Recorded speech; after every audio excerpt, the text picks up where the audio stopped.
YouTube, but we're recording live. There will be no cuts to this. Joined with my producer, Alex Kushner. Alex, today we are going to talk about, it's a Monday Newswire. This is what we do live here on Monday. We've done this for a few weeks now. It's been fun. Talked about current places and news pieces in the workplace that are showing up. Today you have a couple items for us. I'm excited to get into it, and I'm excited to kind of, actually these two stories that you have, I'm kind of teasing the audience here. These two stories, they actually are related, in my opinion. I think they're connected. Yeah. Well, the first is the top performing post by Gary Vee over the last year on LinkedIn specifically, and the other story is about Tom Brady. But I wanted to also start off saying, happy belated Father's Day. Yeah. To you and all the fathers out there. And also super excited about the event coming up in July in Idaho in Coeur d'Alene. You want to tell the audience about that? Yeah. So the annual Impact Summit, the first annual Impact Summit, will be in Coeur d'Alene, Idaho on July 29th and 30th. John C. Maxwell will be attending, as well as Graham Cochran, Jake Thompson, and Katie Casada. I actually got the notice today that the books, Jake Thompson's Lead Better Now book, is en route. It will be here, I think, today. That is one of the gifts that the attendees will get. They'll also get John Maxwell's High Road Leadership and the Impact Driven Leader Journal. Ooh, I like it. I like it. Where can they go? How can we get tickets? Yes, go to tylerdickerhoof.com. Click on Annual Summit, Work with Tyler Annual Summit. You'll be able to find all the information, register there. We will also have it in the caption after we post this. We'll get it updated on both LinkedIn and YouTube, so you can just click on the link right there. Awesome.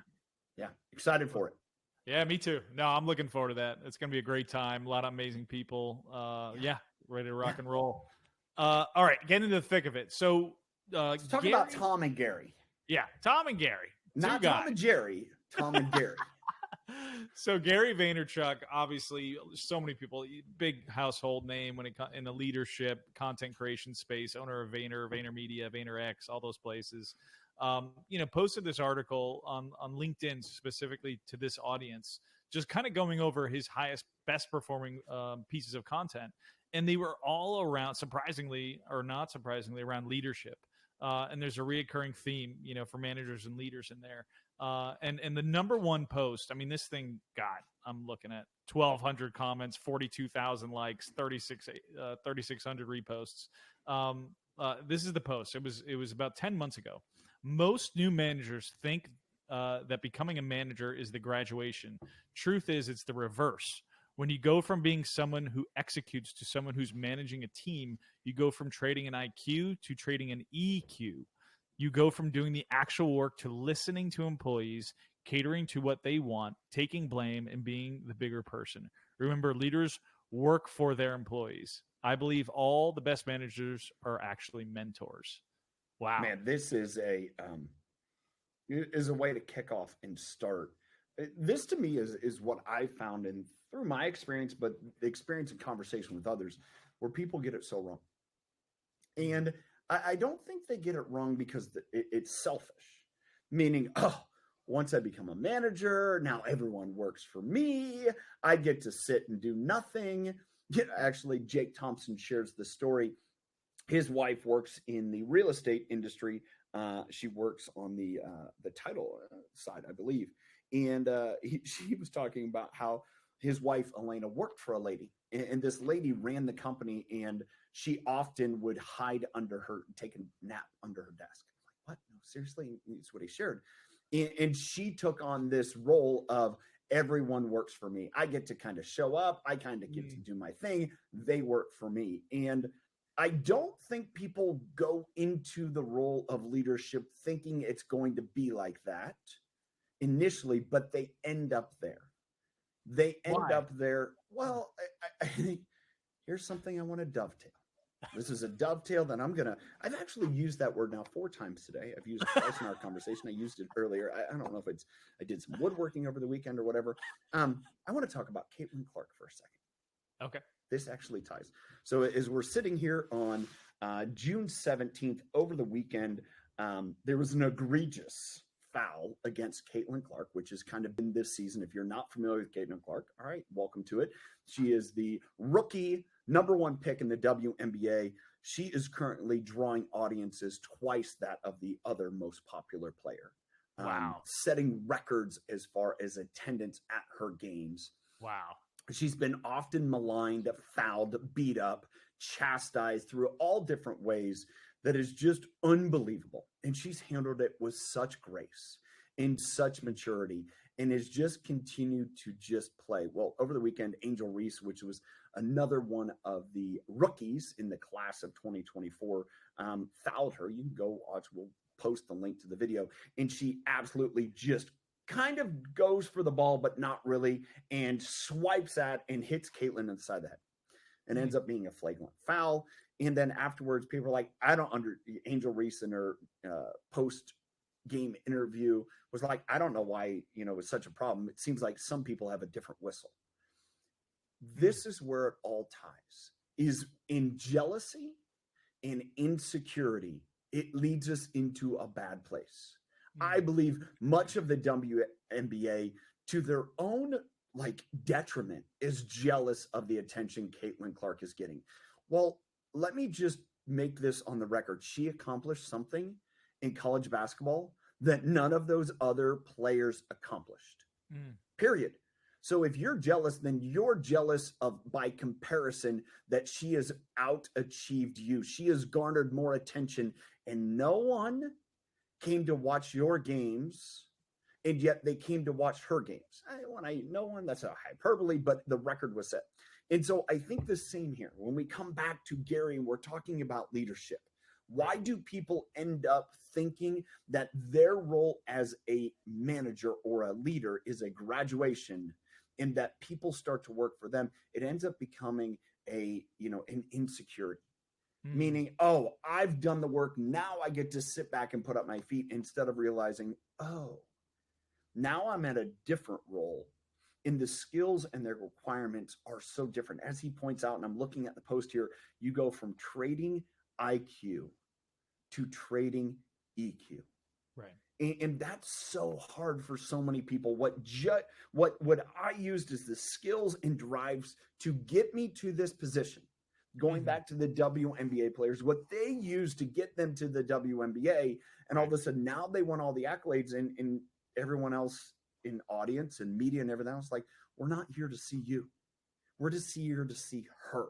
And I think that's what, as a leader, is when you start to understand they're not there to see you. They're there to see your people. And the best thing you can do is make your people better. The best thing that could happen right now in the WNBA is every player applaud her and say, yes, I'm going to go hard. I'm going to compete against her. And I get to engage the fans that show up to watch her and do something spectacular. And yet they aren't looking at it that way. Just as much as too many leaders, when they get into a leadership role, they're not looking at, my job is to make everyone else look spectacular.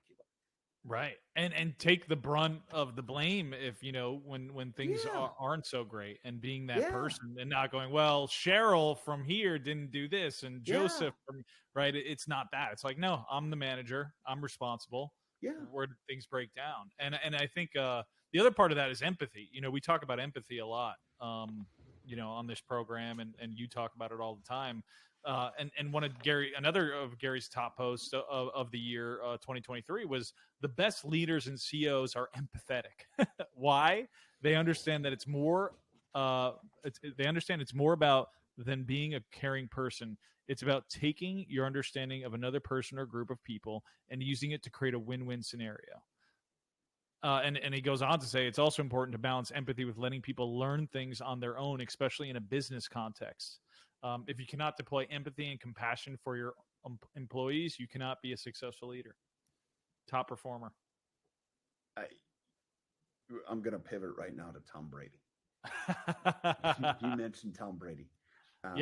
One thing that I've heard, and Tom was identified over the weekend, he was inducted into the Patriots Hall of Fame. And one of the things he said, it's not about Bill, as in Bill Belichick. It's not about me. It's about what we accomplished together. Man, that's a lot of empathy. Yeah. because they did it together. And my definition of empathy is putting your arms around someone and walking with them. That's what Tom described. He said, no, I put my arm around Tom. Tom put his arm around Tom Kraft and Bill Belichick, and we walked together. That had to be the three of them. It wasn't, 1, 2, it was the three. Yeah. The other piece of that I think when it comes into this, and I was thinking about this, yesterday after you shared to me that we were going to go over these two articles. What Tom Brady accomplished in sport, a 7-time Super Bowl, 6-time, 7-time. You know what? Like I'm a diehard New York Jets football fan, so it's a lot of winning. In Super Bowls, I'm a Browns fan, and we have 0, so he has more than the Browns. But I believe 7. I believe it's 7. I think it was 6 with the Patriots, 1 with the Buccaneers. And one thing that I was starting to think is like, all right, compare that over a 20-year career to, all right, that's sport. Who's accomplished something that came from, literally nothing, who did the work and figured out how to be a great teammate and, play the game. And in business, who's someone that's similar? Yeah. Could you say Elon Musk? Maybe. And when I stopped and thought about it, I was like, no, Gary Vee. That's probably someone who is as relatable as I could connect to the Tom Brady in business. I'd very much say in a lot of ways, Gary Vee. Yeah. The businesses he's built, you could say, all right, what accomplishes a championship? I think his involvement in multiple different organizations, Vaynermedia to, the wine club, all those different things he's done at a level that would say championships. It's hard to, compare that, but yet he came and he toiled for a lot of years. And then all of a sudden it started to hit because it was the consistency of action.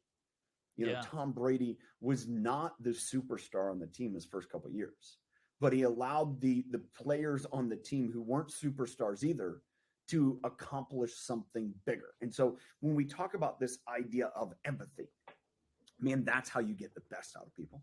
That's how Tom got the best.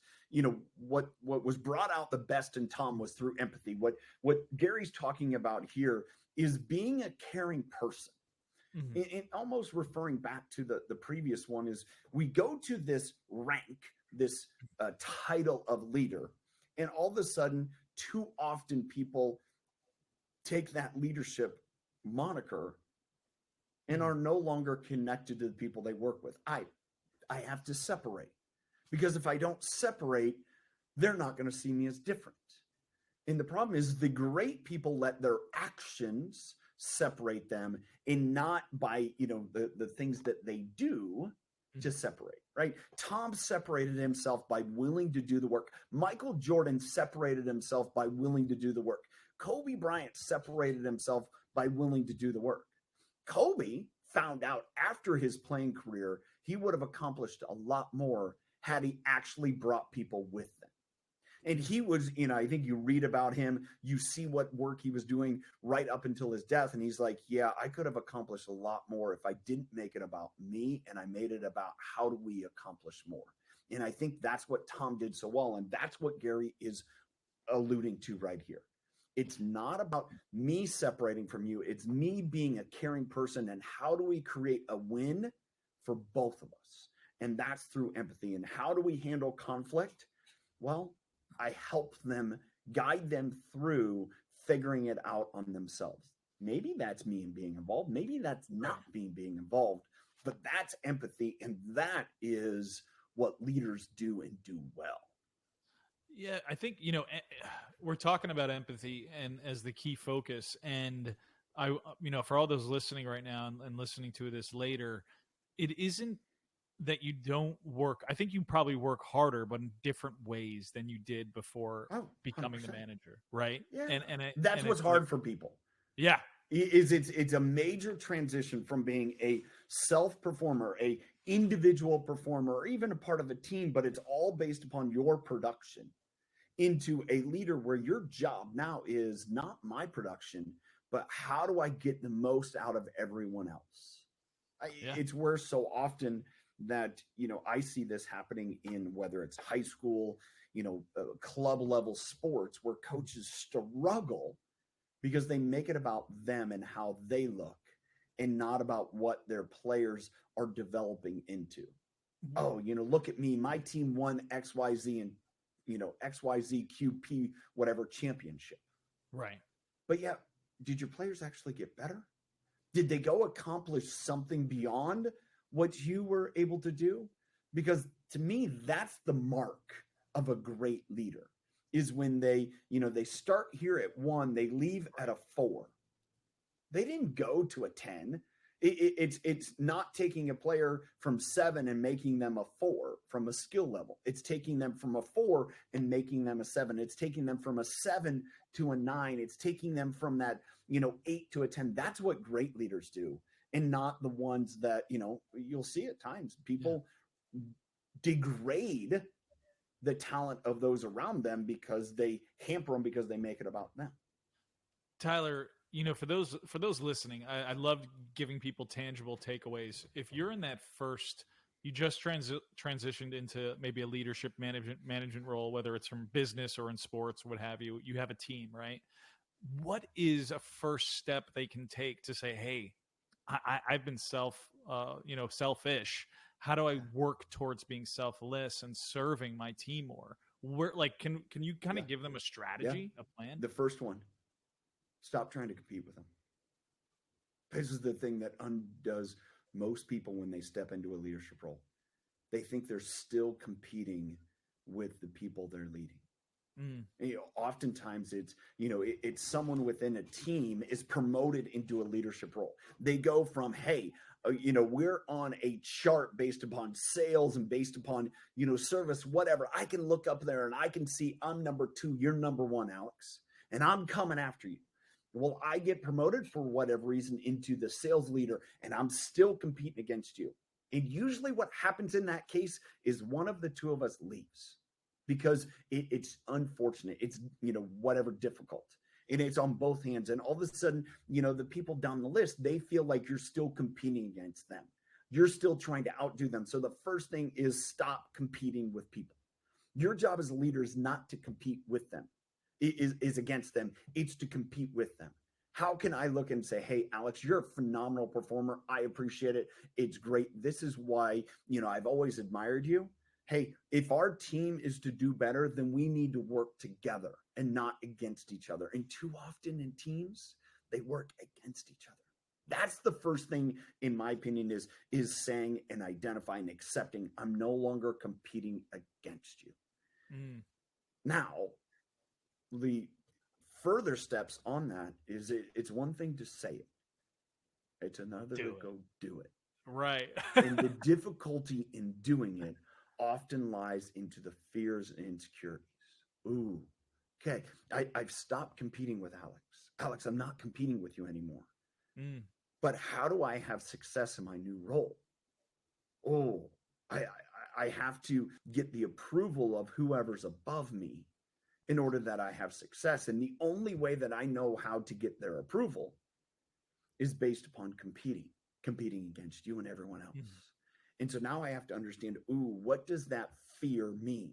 That I'm only valued by my production as opposed to, no, what I'm competing against, how can I help everyone else perform even better? If you're the number 1 person on the leaderboard, Alex, and you're continuing to crush it, whatever, it's like, okay, that's great.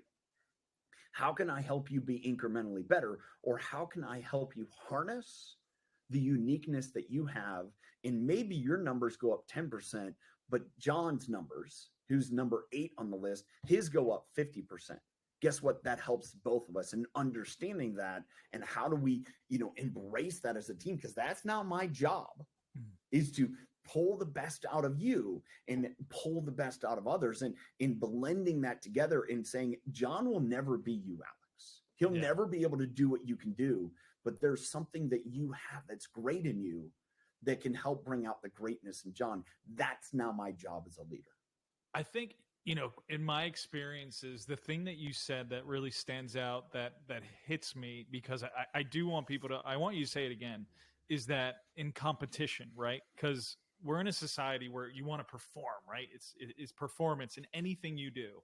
And it's that it almost is like a small but big switch mentality, right? That you have to like really digest and understand. If I'm not in competition, what is it, against you? Yeah. But Yeah. we're in competition with you. Yeah. I mean, that is the Yeah. position of a leader, is, an individual performer. And so often we create this in organizations because we want the best out of people, and we create competition against each other. The best organizations don't do that. The best organizations don't do that, but that's in a lot of organizations. When you look at sales competitions, when you look at different competitions, there is an absolute element of you're competing against others, Right. right? The best organizations, they make the competition within yourself. Hey, Alex, you sold 100 units last year. Now, can you sell 110? I don't care if Mary sold 250. We're not talking about that. You're competing against yourself.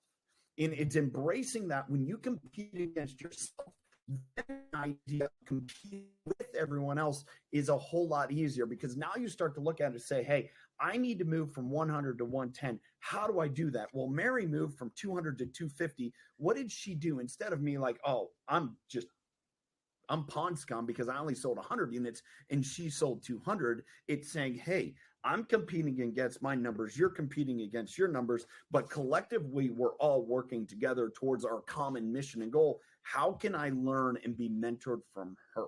She has something she is doing really well that can help me. And it's difficult when we pin people against each other. And instead of saying, go ahead. Oh no, I was just gonna say, if someone's in a position, right, where they've gotten that point, right? They're like, all right, we're in this together, but the person like Mary that they're trying to go to for that advice is like, no, like you figure it out, like, or the environment that they're in isn't really going with that, and they just feel uncomfortable. Do you separate entirely? Do you, like, how do you approach an environment that isn't accepting to that type of mindset? What do you do for those types that are like, that's in many organizations today? Yeah. And I go back to Adam Grant's book, Give and Take. And, he labels the givers and the takers. The givers are the people that are in the office that help everyone. You come by my cubicle and you're saying, hey, do you have a stapler? Can I borrow the stapler? And like, yeah. As opposed to the taker is they have 6 other staplers at their desk, because whenever they need a stapler, they just go grab someone else's stapler, right? That's the difference in the two. And as he saw in his work, and he saw in the benefit of organizations, the takers get the initial, accolades. The givers are the ones that have long-term success. And so we can come and we can look at those organizations and the ones that are modeled against competing against each other, thinking that's how we're going to get the best out of people. And there's a lot of organizations, there's a lot of managers, there's a lot of leaders that think that is the best way to get performance. And time again, it's been shown that is not. Just as much as going back to Mr. Bill Belichick said, just do your job. Do your job is competing with yourself. Doing your job is competing with yourself. Now, I may expect more out of you than others, and they may do their job so well that they replace your job because there's only so many jobs. But your expectation is do your job. And when people fail, it's because they're worried about somebody else's job instead of their own job. They're thinking about, oh, well, Randy over there, he's really good at his job, and that means, oh shoot, I got to be like Randy. It's like, sorry, Wes Welker, you'll never be like Randy Moss. Forget about it. Just go do you, because Randy can't do what you can do, and you can't do it. Now for those that are not familiar with New England Patriots football, Randy Moss is 6'4", super speedy, one of the greatest wide receivers ever. Wes Welker is maybe 5'10", like 190 pounds, something like that. Not super fast, but he was extremely proficient at doing what only he could do, which was catch balls from Tom when Tom was in trouble, or when they, just those easy completions. And that's the epitome of what we're talking about. is the difference between John and Mary. That's the difference. And again, too often organizations and the opportunity as leaders is when you step into that role, like, Gary talks about the very one. It's not the graduation. The role is saying, how can I be human? How can I do this different? How can I help each person follow along their path instead of, I don't know a better way to do it, so I'm going to pin people against each other. Not to go on a totally different tangent, but while I was researching this, Tom Brady, Belichick came up, and then Tom Brady, all the news is about Tom Brady and his ex-wife's boyfriend breaking up, and he had nothing to do with it because they broke up because of that Netflix special. And then the other one was Belichick dating a 24-year-old. I was like, I'm not going down. That's a hot mess. But those are yes. If this was TMZ, those would be appropriate. Yeah, I know. I was like, oh Lord, I had to dig. I had to dig, and I found some good gems. The other part of this Tom Brady article too that is interesting to me is that, and with Gary too, normal, just your average being like a 6th round pick or a 7th round pick in the draft, like those guys typically don't stay in the NFL they may not even make a team. Being realistic, the chances are so low. I would say here's the thing between Gary and Tom. They do when they don't let that be the definer of who they are. Right. I had a conversation with my son, my 16-year-old son. We were driving yesterday. We were actually going to do a project for my parents. My mom has a planter that my dad built, and it was really windy. It blew over, so my son and I went over there, picked it up, and then put some concrete screws into the concrete patio. And we're talking. He goes, Dad, I like college football because you see players like grow and develop more. Like they get better over time. It's like, okay. So the NFL, you really don't see that. And I said, well, okay, I get what you're saying. And often that doesn't. And, so many rookies are brought in and they're expected to perform day one. And I was thinking, actually, as a Browns fan, one of their top receivers right now in camp is I think he was a 3rd round pick from a couple years ago, Cedric Tillman. And he's just doing really well. And he had moments last year, and you can tell that he's done the work. He's continuing to put in the work. He's working hard. He's training. He's doing all those things. And that's the difference. That's the 6th and 7th round pick is the one that continues to work really hard at their craft. The guys that were graduated, left college at 21, 22. And so often a lot of them don't hit their physical peak until they're 26, 27, 28. Yeah. And the problem is if they're not progressing every year, they don't get the opportunity to display those talents. And when all of a sudden the intellect catches up with their body because they're not doing the work. And so those later round picks are the ones that maybe have a lot of the physical talents, but yet just haven't matured enough mentally, or they have amazing mindset.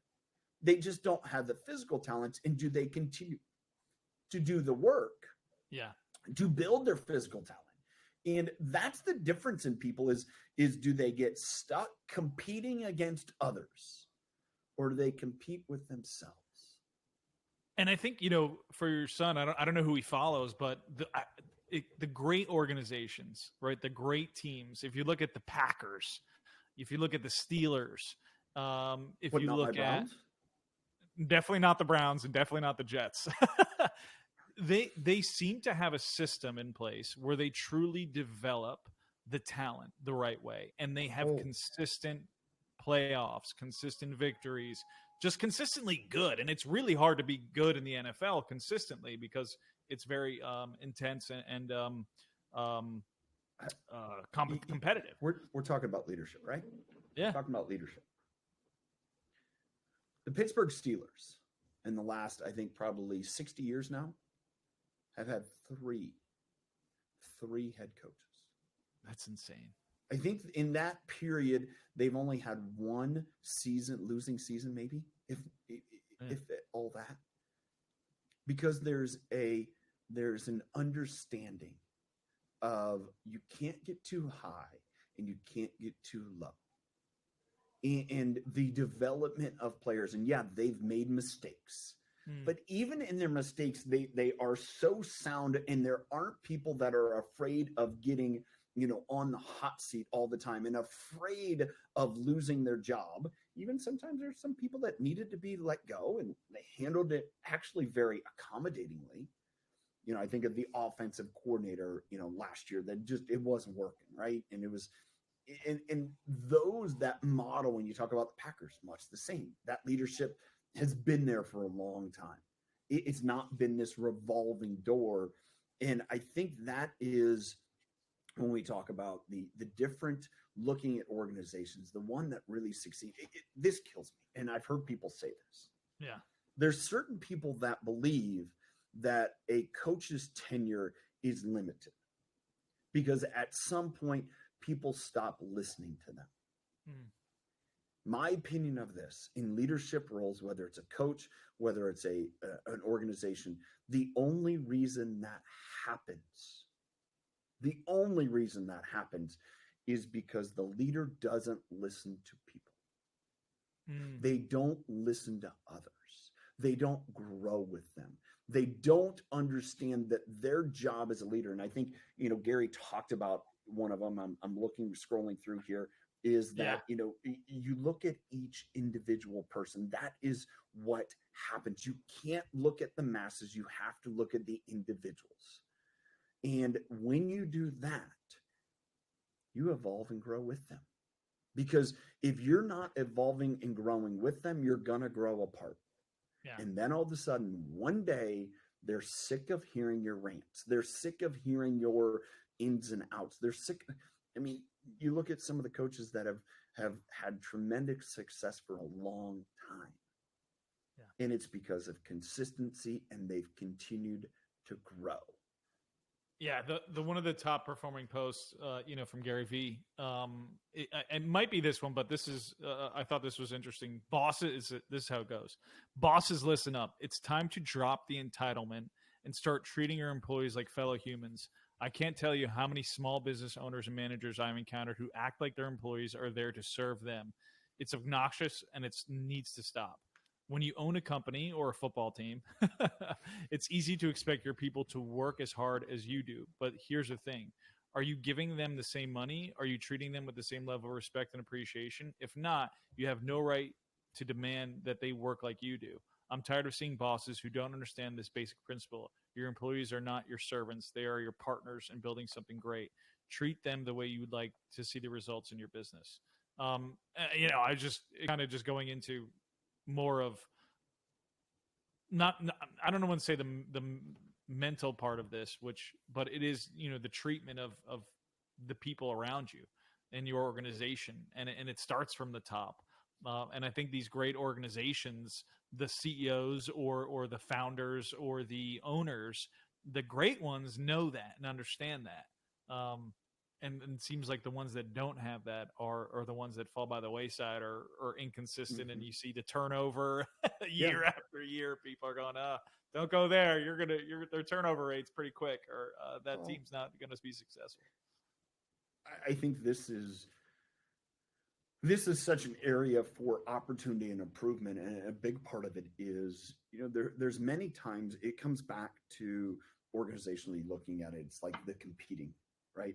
And too often bosses, in this case, especially small business, end up feeling like they're competing with their employees because they're competing. I work hard and I'm the example. And so we have, one side that's like, hey, I don't have to work hard. That's your job. And that ends up causing quite the strain from an employee level. It's like, I'm doing all the work and I'm not getting paid. And like, I see you doing nothing, which is a problem. Or you go to the other extent, is like, I'm working so hard and you're not. That's a problem.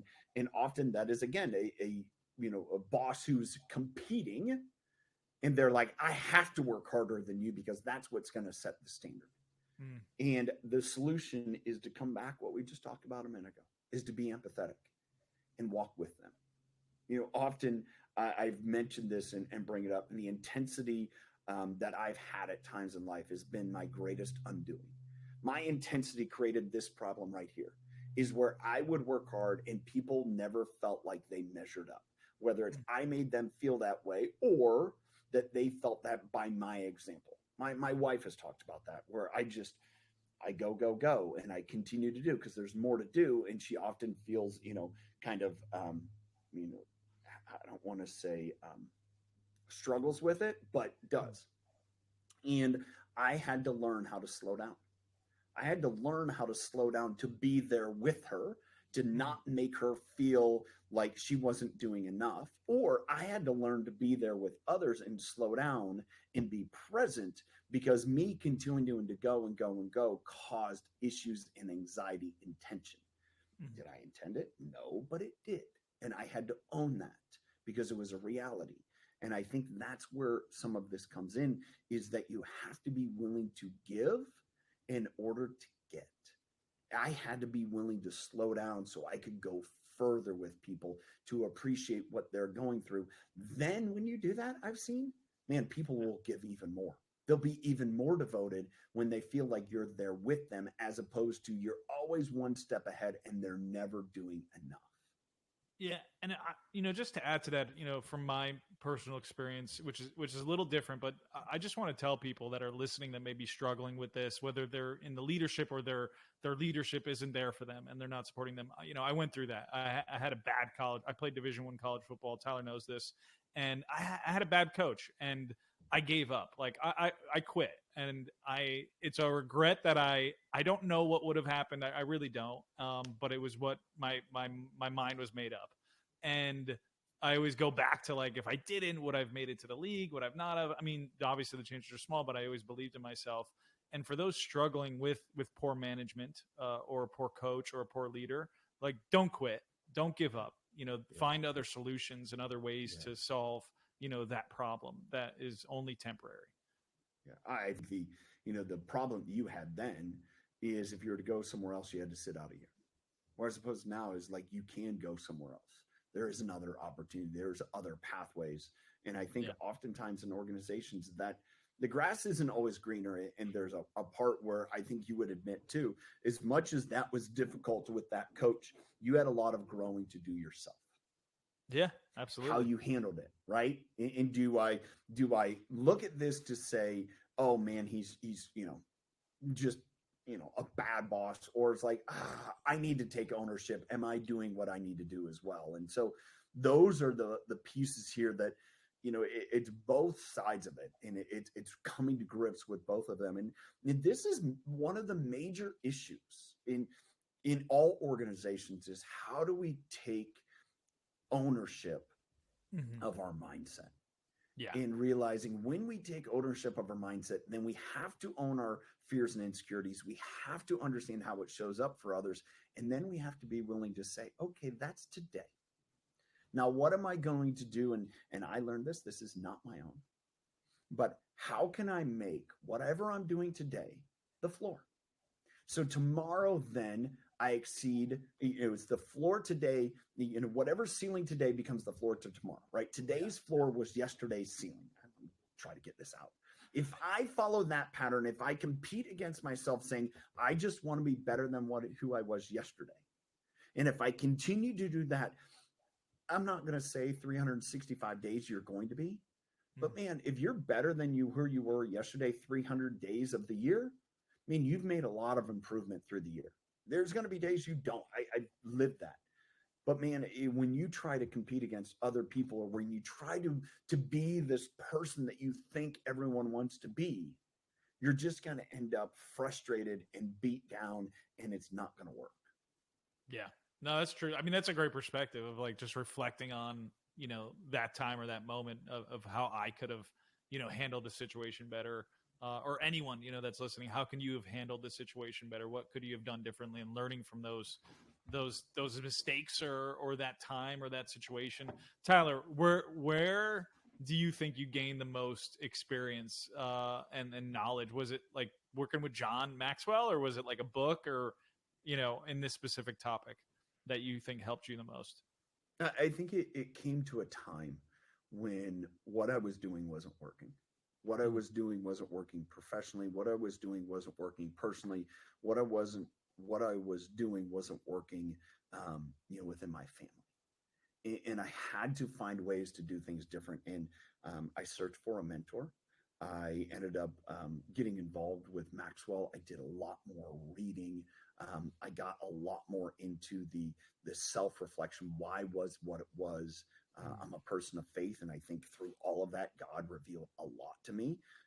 There was no one specific, but having a mentor like John absolutely has changed my life. Having the network, the connections of other people, and then watching it play out, and the ability to continue to refine and discern it, and spend the times reading books and ancient books, and looking for wisdom to gain there has helped me be very introspective and understanding, that's where it goes wrong. And, being able to then in circumstances, whether it's my own business, whether it's through, coaching and leading, whether it's through those circumstances, watching it play out and saying, okay, I'm not completely, fixed. I'm not perfect, but man, I can watch this play out and see where it does and doesn't go wrong. Well, speaking of your own business, you and your wife, Isogenics. I'm an Isogenics now. I don't know what you call them. First week, right? I got my first week done. I feel good. I definitely have more energy. The headache's gone because I was probably addicted to sugar, which is great. And but like, do you or can you take a lot of the things you're learning and have learned into that business? Like, does that translate well? Here's the reality of it. Everything that I've learned came from that business. Everything that I learned came from that business because of the interaction with people, working with people, and network marketing is such there's no better place to learn leadership. You're forced to, because you're working with people that believe different, have been different. There's connections there, but it is the absolute crucible of leadership and working with people. And it's also an opportunity where I don't think there's another career base where you can focus so much on working on yourself, and that leads to something beneficial. And so that's where it's all come from.